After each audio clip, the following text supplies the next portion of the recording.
Good evening. Thank you for joining us tonight as we continue our study of the book of Revelation.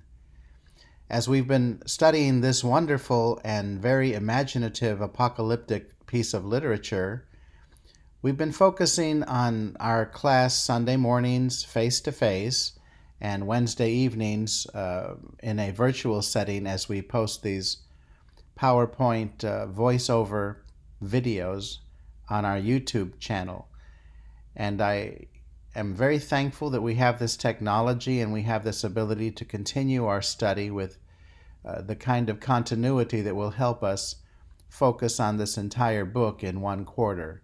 And so I appreciate very much your interest in these studies as you follow along and as we continue in our exploration of what John was meaning in writing this interesting and enigmatic book. The picture or drawing you see on the screen before you is taken from a website that you can see on the bottom right-hand corner of the slide. And I included here simply to show that there have been very creative renditions of the sea beast and the earth beast and even the dragon as we look across the internet landscape at various artist depictions of this imaginative description in Revelation chapter 13.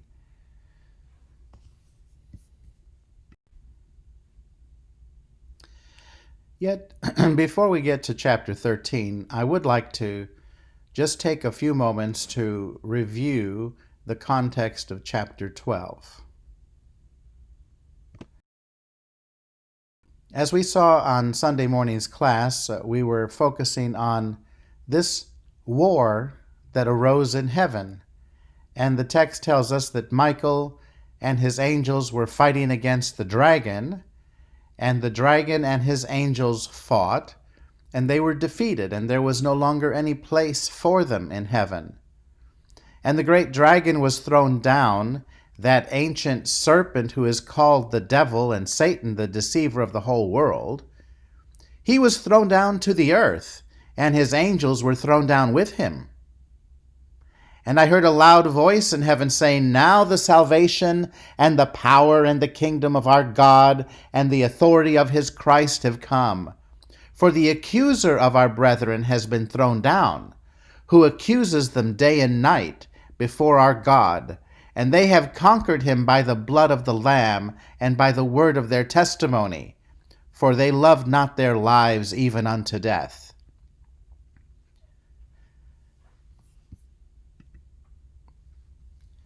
Now, in any war or any struggle or battle, there are two sides. And one of the key features of apocalyptic literature is that there are always two sides. There is the sons of light on one side and the sons of darkness on the other. In this vision, we see that there is the dragon and his angels. That's one side.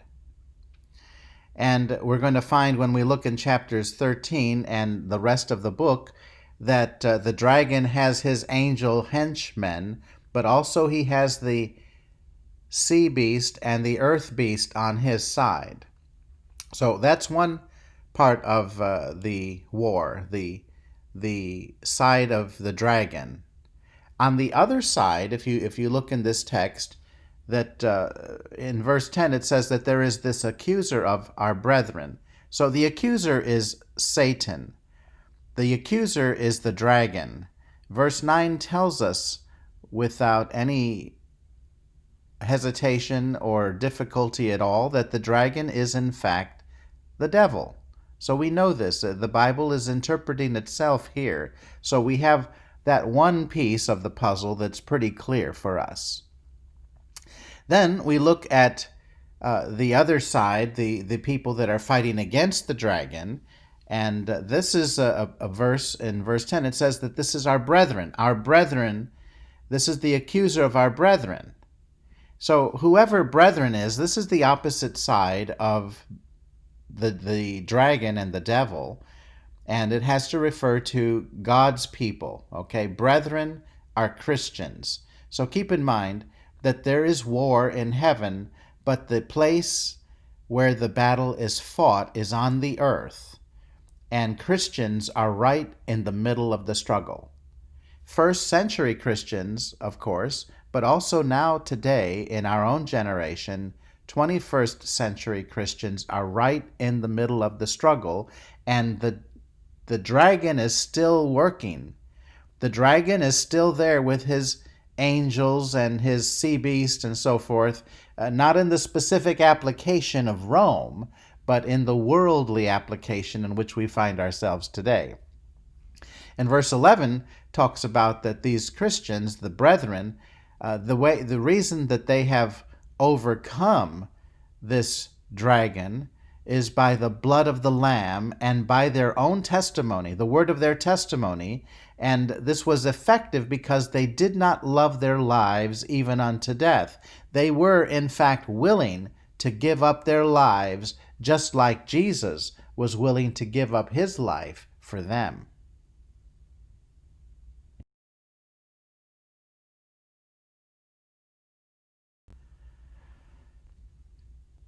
On Sunday morning's class, I used this slide with a painting from the Rubens Getty Museum in Los Angeles that has the woman escaping to the wilderness with her child, and the dragon is pursuing her.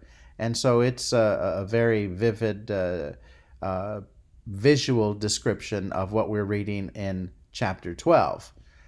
And I placed on this slide several specific puzzle pieces, if we want to use that metaphor, of who these different things refer to. And so we had some discussion about this, and in the slide that we just reviewed, we mentioned that the dragon in verse 9 is Satan. No problem understanding that. All systems of interpretation have identified the male child as Jesus Christ. So, if that is something that no one disputes, then let's just go with that and realize that the male child is Jesus Christ. One of the questions that we tried to address Sunday morning is, who is the woman? And if the male child is Jesus Christ, the woman who gave birth to Jesus Christ is Mary. So that would be what we would identify the woman to be, at least in part. Keep in mind that this is symbolic language. This is figurative. It's apocalyptic language. And so there are some aspects about this woman that doesn't seem to fit Mary by herself. I think it includes Mary, but it includes Mary as really part of the Christian community. That is the people who are believing in Jesus and that are overcoming the dragon by the blood of the Lamb and by the word of their personal and religious testimony. And I'll make this case a little bit clearer as we go through this. But keep in mind that the woman is fleeing, running away with the baby into the wilderness. And there have been some very specific identifications of this wilderness for people who take a futurist approach, like Hal Lindsey and John Walvoord and several others, that identify this place as the city of Petra in the wilderness on the Transjordan side in Palestine. And so they're very specific about that, and also the fact that, or their claim at least, that it refers to American air transport lifts from literal Israel going across the Jordan in a certain period of time in the 20th century or the 21st century. Again, the interpretation is futurist.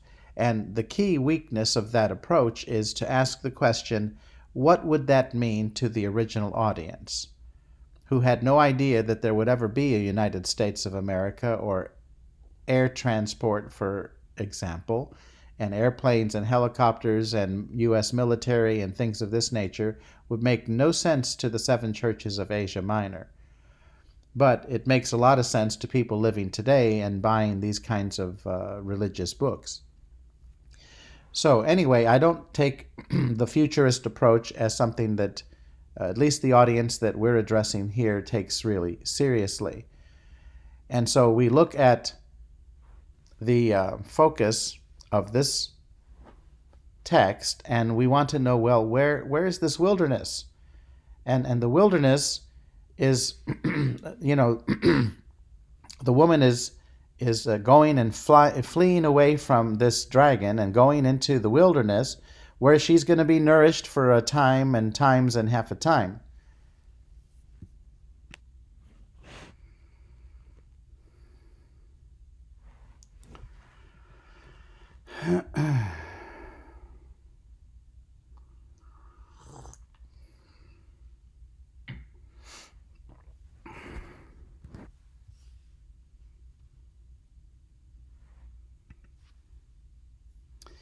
If we think about the woman as Christians in the first century in this struggle with emperor worship in the Roman Empire, and the woman is fleeing from the dragon to go into the wilderness, it's a place where she's going to be nourished. And so, among other things, this would be a place of relative safety, maybe in the company of other Christians during the situation in which Christians are being persecuted in this ordeal. Another thing to think about in connection with that is the 1,260 days. And if we compare this with verses 6 and 14 of chapter 12, and also chapter 13 and verse 5, that there are three ways of essentially talking about the same thing. 1,260 days, if you divide that by 360, approximately the number of days in a year, then you come up with 3.5 years. And if we look at the expression 42 months that occurs in chapters 13 and verse 5, that's also 3.5 years. If you look in verse 14, where it tells us that the woman is going into this wilderness to be nourished there for time, times, and half a time, well, if we assign 1 year for time and 2 years for times, being plural, and then half a time, that also comes out to 3.5 years. So all three of those references have to refer to the same thing. At least in this interpretation, it seems to focus on the same thing. And 3.5 is certainly the 1/2 of 7.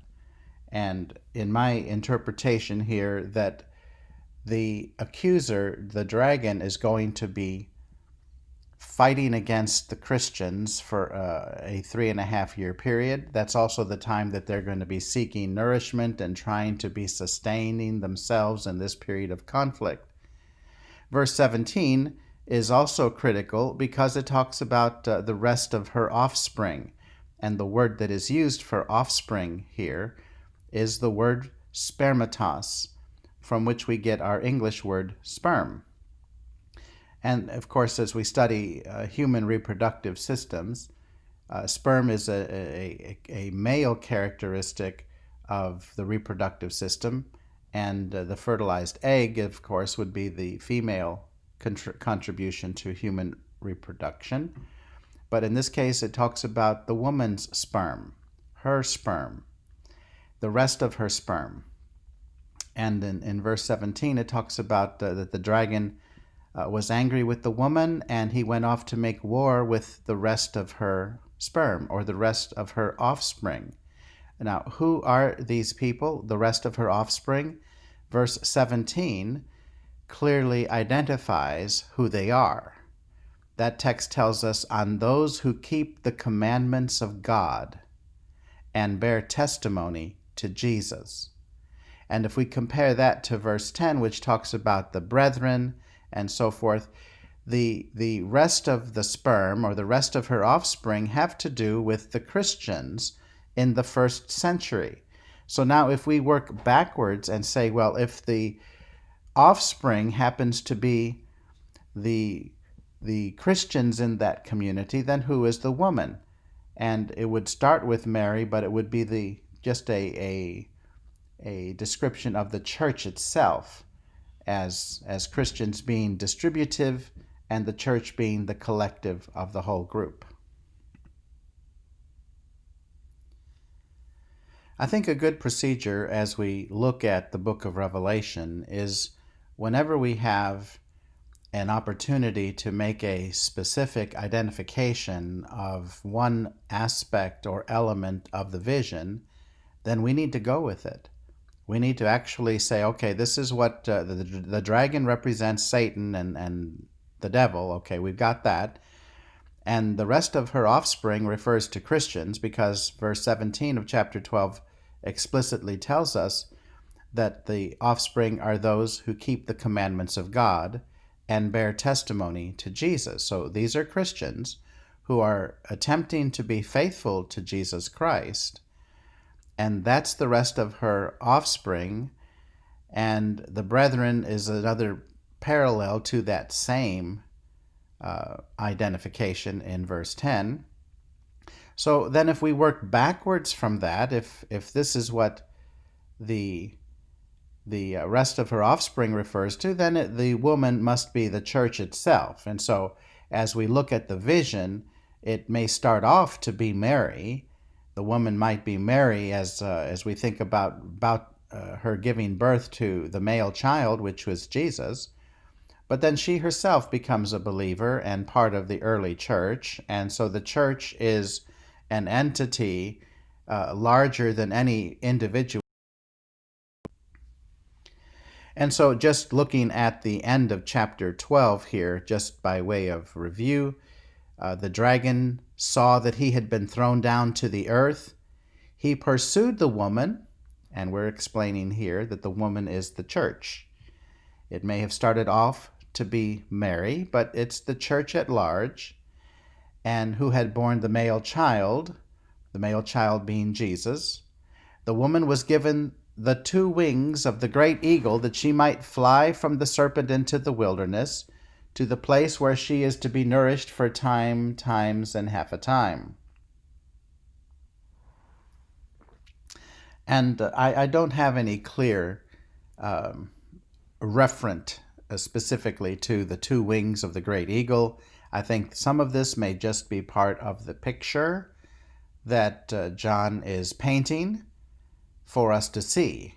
And what we're wanting to understand is that somehow, in some way, God is going to take care of her and the rest of her offspring, and she's going to be nourished in this area for a period of time. At the same time, the serpent is going to be after her and her offspring. The serpent pours water like a river out of his mouth after her to sweep her away, but the earth came to the help of the woman. God always intervenes and makes sure that in his providential care, certain things work out for the benefit of his people. The Bible tells us elsewhere that even in the area of temptation, which Satan is certainly involved in, that God will not allow us to be tempted beyond what we are able to bear, but with the temptation will provide a way of escape. And so here God provides the way of the earth opening itself up to swallow all of this flood that has come out of the mouth of the dragon. And in verse 17 it says that the dragon was angry with the woman, and he went off to make war on the rest of her offspring, on those who keep the commandments of God and bear the testimony to Jesus. And he stood on the sand of the sea. Some translations, the shore of the sea. So you see this vision. It's awful and awesome at the same time. It is a vision of this dragon and the sea beast, and we're going to read in the next chapter another accomplice in this drama, the earth beast as well, and we'll be looking at that in the next chapter. Now, chapter 13, and there's going to be several other chapters that we explore, have elements that firmly place the book of Revelation in the context of emperor worship in the first century. And this started in the time of Nero, but it was achieving a tremendous expansion during the time of Domitian. And so, therefore, those are the two areas that readers have traditionally looked at for the context and the dating of the composition. Both of those you can make strong cases for. I think that the cumulative total of the evidence, both internal testimony and external testimony, lends itself toward the time of the Domitian persecution. But I understand that you can look at it from the other perspective as well. And as I've argued consistently throughout our studies of the book of Revelation, the date of the composition is not nearly as important as the meaning of the book. Because from our perspective, we live in the year 2020, soon to be 2021. And we want to know what this book means for us today. What's the application for our lives? And the meaning is, I think, identically the same, whatever the details are that we look at for the original composition of the book and the original audience. Nevertheless, as we look in chapter 13, we'll see these two beasts that I think have strong reference to the Roman Empire.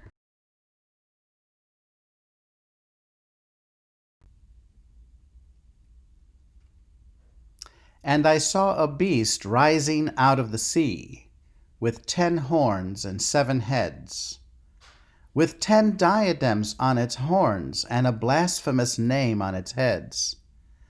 And the beast that I saw was like a leopard. Its feet were like a bear's, and its mouth was like a lion's mouth. And to it the dragon gave his power and his throne and great authority. One of its heads seemed to have a mortal wound, but its mortal wound was healed, and the whole earth followed the beast with wonder. Men worshipped the dragon, for he had given his authority to the beast, and they worshipped the beast, saying, "Who is like the beast? Who can fight against it?" This is quite a vision and an image, this beast rising out of the sea. And notice in verse 2 that to it the dragon gave his power. So we know the dragon. The dragon is Satan. And he gives certain power to this sea beast. And in this chapter we have a sea beast and an earth beast that are working together in whatever enterprise that they seem to be engaged in. As my colleague David McClister writes in his article from 1994 in the Florida College Lectureship Program, he says this: "There can be little doubt that this beast represents imperial Rome, but it is a religious and moral description. Unless we keep this fact about John's description in mind, the symbolism will make little sense to us. The first confirmation of this identification of the beast with Rome comes from the fact that this first beast is a combination of the 4 beasts in Daniel chapter 7.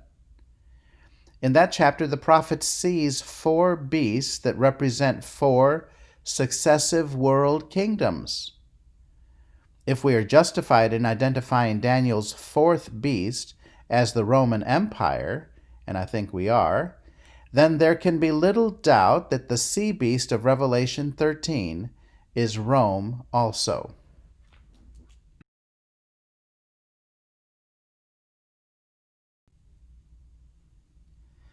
And so once again we take a look at this very interesting artist's description or visual drawing of this sea beast coming out of the ocean with all of these composite characteristics of different animals, such as the leopard skin and the foot of a bear and the teeth and fangs of a lion, with several heads, and one of these heads has a mortal wound.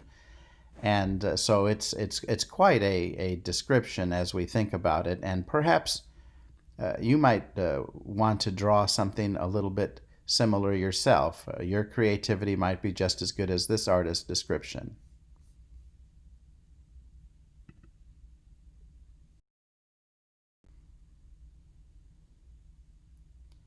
As we continue to read in chapter 13, verse 5 says, "The beast was given a mouth uttering haughty and blasphemous words, and it was allowed to exercise authority for 42 months. It opened its mouth to utter blasphemies against God, blaspheming his name and his dwelling, that is, those who dwell in heaven. Also it was allowed to make war on the saints and to conquer them. And authority was given it over every tribe and people and tongue and nation. And all who dwell on earth will worship it, everyone whose name has not been written before the foundation of the world in the book of life of the Lamb that was slain. If anyone has an ear, let him hear." Well, it's obvious that this beast is against God, and the beast is against the people of God. This beast opens its mouth to utter blasphemies against God, and also blasphemies against those who dwell in heaven. Now, in verse 6, I underscore this phrase, "those who dwell in heaven," and then in verse 8, I underscore the opposite phrase of "those who dwell on the earth." In apocalyptic literature, there are always two opposing sides. You have the children of light on the one side, and you have the children of darkness on the other side. Another way of phrasing that would be to say that there are certain individuals who dwell in heaven, and there are other individuals who dwell on earth. That is, their loyalty is in heaven. Their citizenship is in heaven. On earth, they're strangers and pilgrims, so their dedication and devotion and loyalty is in heaven. That's where their allegiance lies. On the other hand, all of these tribes and people and tongues and nations and people who dwell on the earth, they worship this beast. Why? Because their names have not been written before the foundation of the world in the Lamb's book of life. But the people whose names are dwelling in heaven, their names have been written in the Lamb's book of life. So that's what we're seeing here in this middle part of chapter 13, that there is this dichotomy between those people who dwell in heaven and those who dwell on the earth. Those individuals who are dedicated to God and to doing the things of God in the spiritual realm, and those that are simply and firmly placed on earth. They're materialists, their focus is on the physical world, and they are not interested at all in anything of the spiritual side of life. They have no problem worshiping the sea beast or the dragon himself because they have no concern for the things of heaven and the things of the spirit. This is the contrast that we see in this chapter.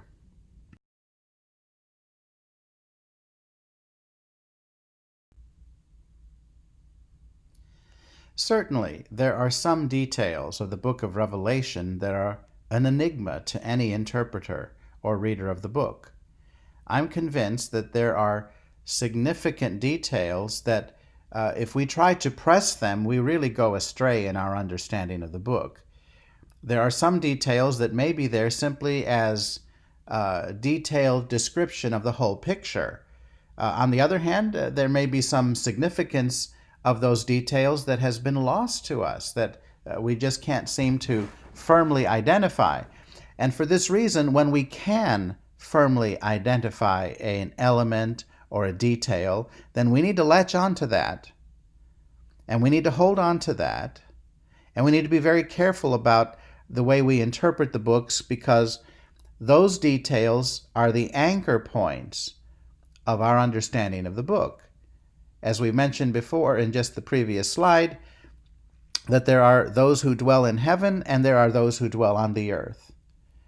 The book of Revelation is addressed to those people who dwell in heaven, the 7 churches of Asia, and they were called to be faithful unto death, to the very point of death. If they needed to go that far, they were told to go that far and be faithful to God no matter what.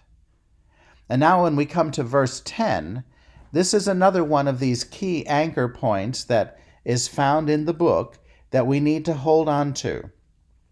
And it helps us to understand and interpret the meaning of the book, not only in its first century context, but also in the 21st century context in which we find ourselves today.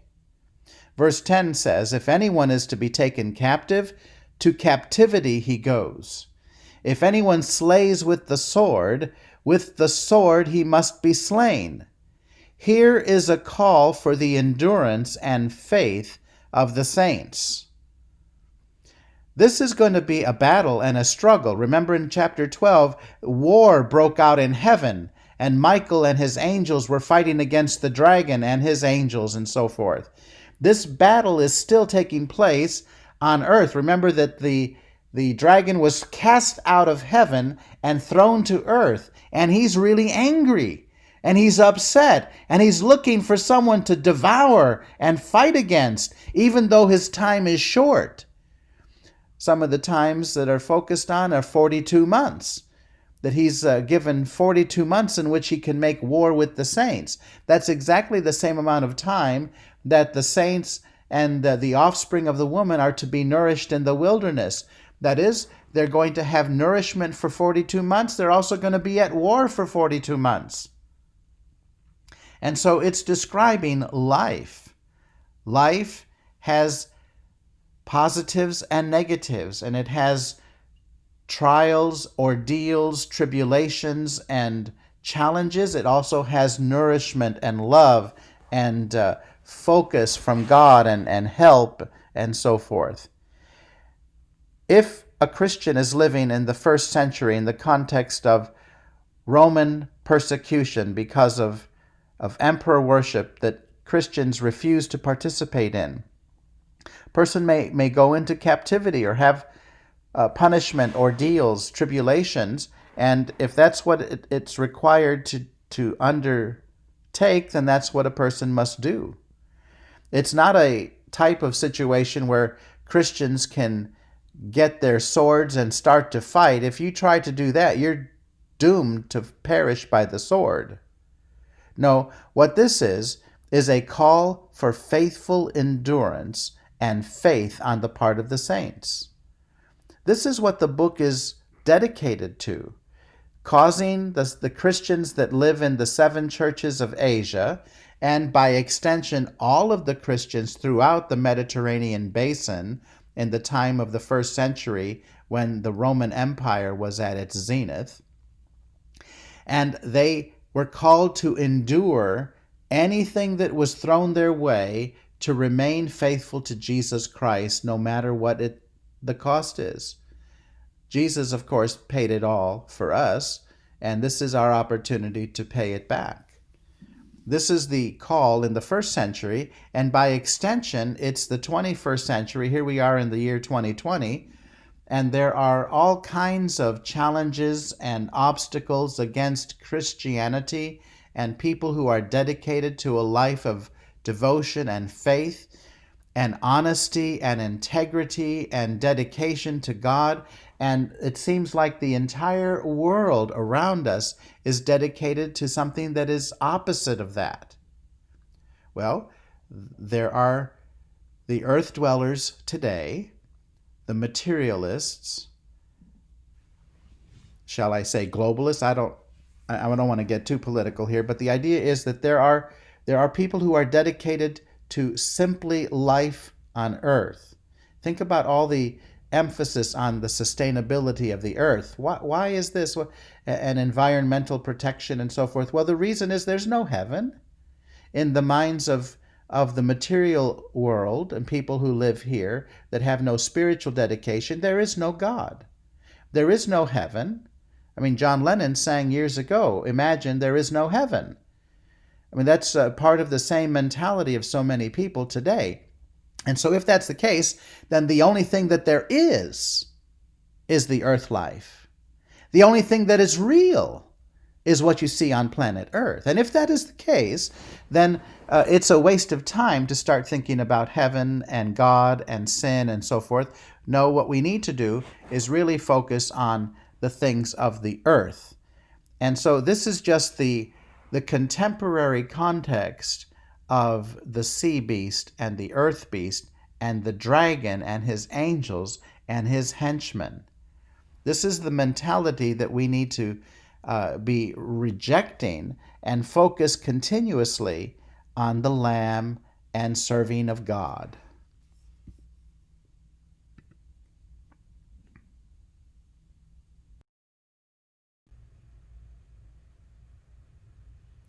Then I saw another beast which rose out of the earth. It had 2 horns like a lamb, and it spoke like a dragon. It exercises all the authority of the first beast in its presence, and makes the earth and its inhabitants worship the first beast, whose mortal wound was healed.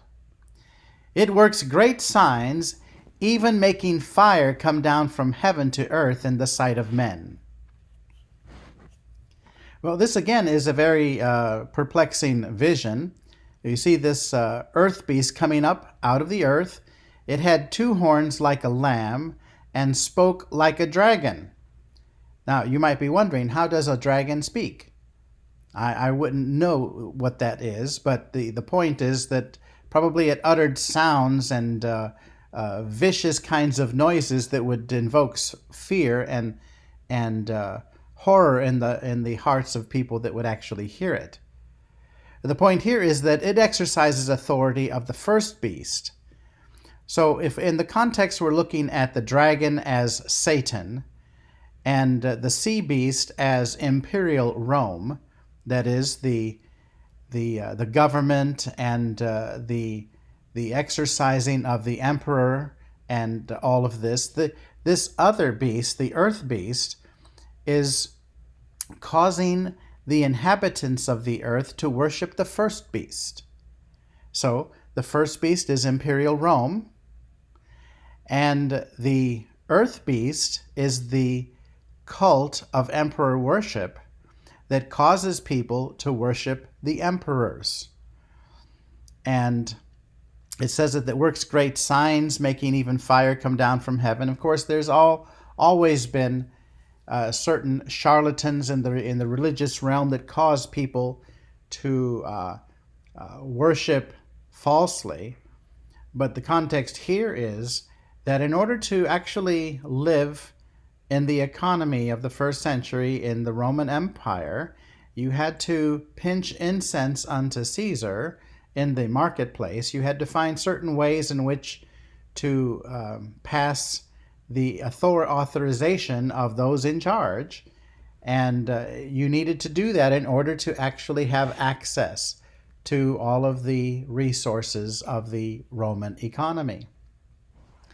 And so there are a couple of details that we want to discuss at least a little bit in terms of the history of interpretation of the book. It tells us in verse 12 that the first beast had a mortal wound. We remember reading about that, but the wound was healed. And there are many scholars and commentators from early on to believe that this mortal wound refers to the suicide of Nero, who stuck a knife in his own throat. And yet there was very few witnesses about this, and people were thinking that maybe he had come alive again. This is called the Nero Redivivus myth, and it was very popular. Many people had associated Domitian later on in history with having the same kind of attitude and disposition, only to a greater extent than Nero. So if Nero was a persecutor of Christians, Domitian was an even greater persecutor, and so it's like Nero has come back again. And so that's certainly one of the interpretations that we have here. We'll look at a couple other comments in the last section of this chapter. And by the signs which it is allowed to work in the presence of the beast, it deceives those who dwell on earth, bidding them make an image for the beast which was wounded by the sword and yet lived. And it was allowed to give breath to the image of the beast, so that the image of the beast should even speak, and to cause those who would not worship the image of the beast to be slain. And it causes all, both small and great, both rich and poor, both free and slave, to be marked on the right hand or the forehead, so that no one can buy or sell unless he has the mark, that is, the name of the beast and the number of its name. This calls for wisdom. Let him who has understanding reckon the number of the beast, for it is a human number. Its number is 666.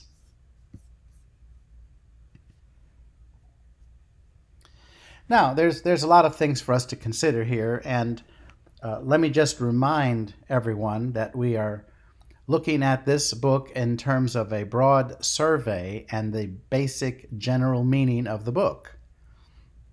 There are several treatments of the book that I have presented and shown in bibliography and resources where, for example, in the commentary by Coster on Revelation in the Anchor Bible Series commentaries, here you have a commentary of nearly 1,000 pages. I mean, there are a lot of things to consider and focus on if you're wanting to get into great detail. In a subject like we're engaged in, which is for 13 weeks kind of a broad overview of the book, there's really no way that we can get into every specific detail. And so what I would suggest is that if you're really intrigued and interested in some of these things, then go back to some of the previous presentations that I have given in terms of scholarly books and treatments and commentaries and so forth, that you might be interested in looking at those a little bit more in detail. And for myself, there's simply just a tremendous amount of information. I'm only going to be touching the proverbial hem of the garment here, to use a metaphor. So in chapter 13, we have two beasts. We have a sea beast, we have an earth beast. We have an earth beast that's involved in the religious cult. It tells us this, that it causes the people who dwell on the earth to worship the first beast. And the first beast is Imperial Rome, okay? So there are cultic religious priests in the religion of Rome, and also there are officials and enforcers that cause people to make sure that everyone in the empire is behaving themselves and worshiping Caesar and so forth. It's okay if you want to worship other gods, that's no big deal. But just make sure that Caesar is one of those gods that you worship. And if you don't, then you're going to face a lot of reprisals and persecutions. And notice that it says that it causes those, in verse 15, who would not worship the image of the beast to be killed.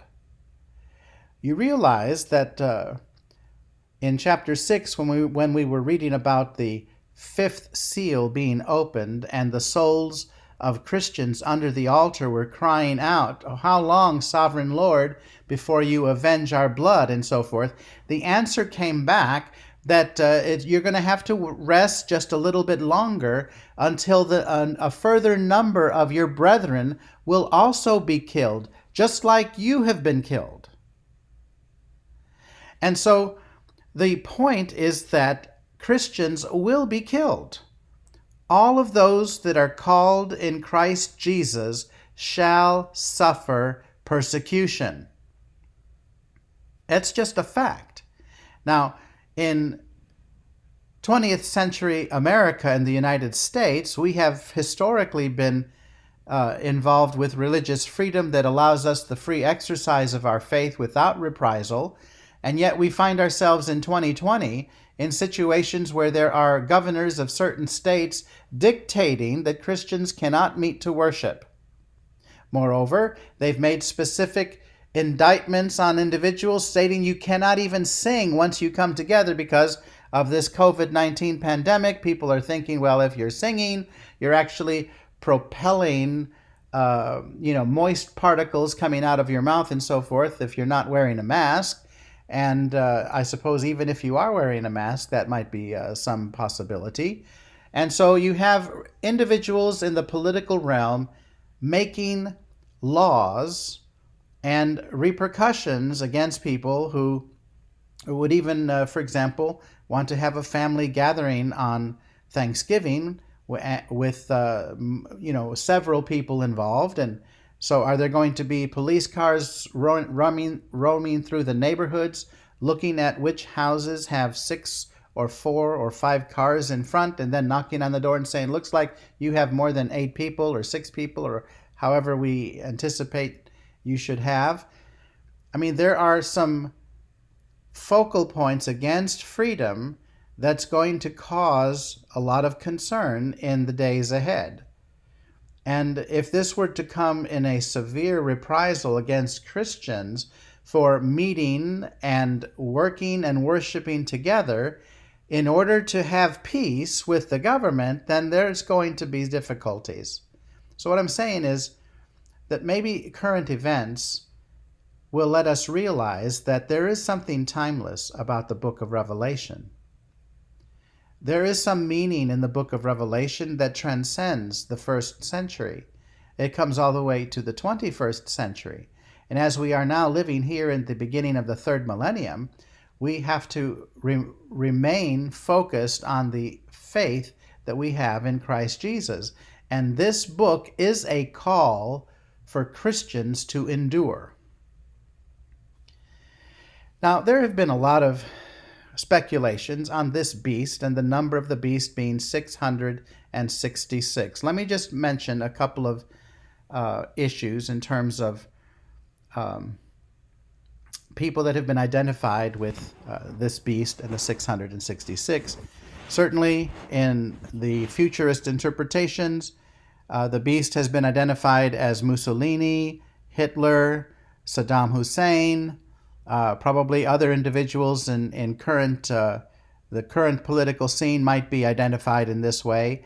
But the point is, in the context of the very first readers, what would they have needed? What was the message that they needed to hear and understand in order to carry out the life that God wanted them to live?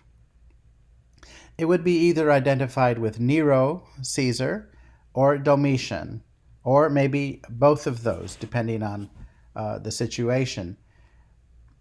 There have been some discussions made on the number 666, and there is also a textual variation on this. Some of your Bibles will also put a footnote to say that some manuscripts say 616, and that is true. There are some manuscripts that use that number. And so there is this approach in apocalyptic literature and also in a lot of ancient literature to give numerical values to certain letters of the alphabet. And if you take for example, we use sometimes Roman numerals. An X would be 10, and a V would be 5, and an uppercase I would be 1, just to give you a reminder of some of the ways that we use Roman numerals, letters from the Roman alphabet, Latin, and the English alphabet that we're using today to make Roman numbers, numerals, Roman numerals we call them. Well, in the Hebrew language, the different letters of the Hebrew alphabet also have numerical values. And for example, the nu, or the number for N, would be 50. And so if you add up all of these numbers for Neron Kaiser, for example, Nero Caesar, that it adds up to 666. And that would be valuable for first century Christians to think about, well, the beast is represented by this persecutor. It would be either Nero or the new Nero, which would be Domitian. Remember, there was this Nero redivivus myth that Nero, the persecutor, had come back in the form of Domitian. And all of that is extremely interesting, but it's still speculation. We don't know that that's exactly what it is.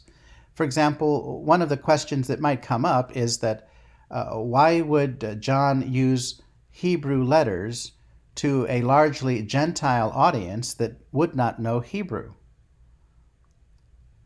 The 7 churches of Asia were in the Roman province of Asia. The language of the land was Latin, and some of them would even have remembered the Greek language, but Hebrew was not being used at that time and in those regions. So it makes very little sense to use numerical values of the Hebrew language when you're addressing a Gentile audience for the most part. That's one of the criticisms of this approach to using numbers. On the other hand, it is interesting that both of the variations that are used in the manuscript evidence could refer to Nero. And so for students of the book of Revelation that take an early date, no doubt this refers to Caesar Nero. And for individuals who take a late date approach of AD 96, for example, then this would refer to a Nero redivivus myth, where Nero, the great persecutor in Rome, has now come back in the person of Domitian and persecuting the entire world at this time beyond the environments of the city of Rome itself. In any case, there's a lot of interest in that kind of a thing. And the number 666, I mean, if you were to use this number, most people would say this is the mark of the beast. They may not know what the beast is or even where it's found in the book of Revelation, but that has been a very rich symbolism that is used in many places. And so for our perspective here, we want to simply keep in mind that Christians are at war. First century Christians and 21st century Christians. And the call for the endurance of the saints is be faithful unto God. Don't worship the beast. Don't worship anybody other than God himself. Well, I want to thank you for joining us tonight as we have continued our study in this remarkable book of Revelation. Sunday morning, when we come back together, Lord willing, we'll be looking at we'll review just some basic broad lines of chapter 13 and then go right into chapter 14, where we have this tremendous vision of the Lamb and the 144,000 once again. Keep in mind that in apocalyptic literature, you're going to have the good guys and the bad guys, the children of light and the children of darkness. You're going to have those who dwell in heaven, and their allegiance and loyalty is to God, and you're going to see those that are dwelling on earth, whose loyalty and allegiance is to the earth life, the material world, the physical world, and of course, the dragon himself, who rules on this planet Earth. Thank you for joining us. May God bless you.